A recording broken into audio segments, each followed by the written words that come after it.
Hi friends, welcome to Geetha Samayal. வாங்க மதிய சாப்பாடு பார்க்கலாம். அதுக்கு முன்னாடி கீதா சமையல் ஸ்பெஷல் ஃபுட்டில் 5 வகையான மூலிகை இட்லி பொடி இருக்குது. 41 பொருட்கள் போட்டு சத்து மாவும் ரெடி ஆயிடுச்சு. கருப்பு உளுந்து கஞ்சி மாவும் இருக்குது. தேவைப்படுறவங்க ஸ்க்ரீனில் தெரிகிற வாட்ஸ்அப் நம்பருக்கு மெசேஜ் பண்ணுங்கள், கண்டிப்பாக அமுச்சு விட்றோம்.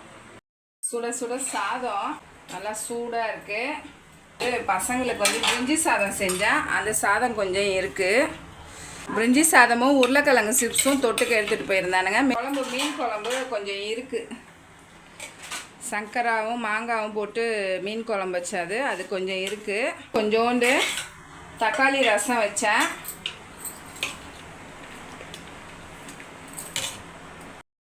அப்புறம் சங்கரா மீனை மசாலா தடவி வச்சுருக்கேன், சூடாக வறுத்துக்கலான்னு சொல்லிவிட்டு. அதுக்கப்புறம் தயிர் கொஞ்சம் இருக்குது. சூப்பராக இன்றைக்கி மதிய சாப்பாடு பார்த்தீங்க. நாளைக்கு மதிய சாப்பாடு என்னன்னு பார்க்கலாம்.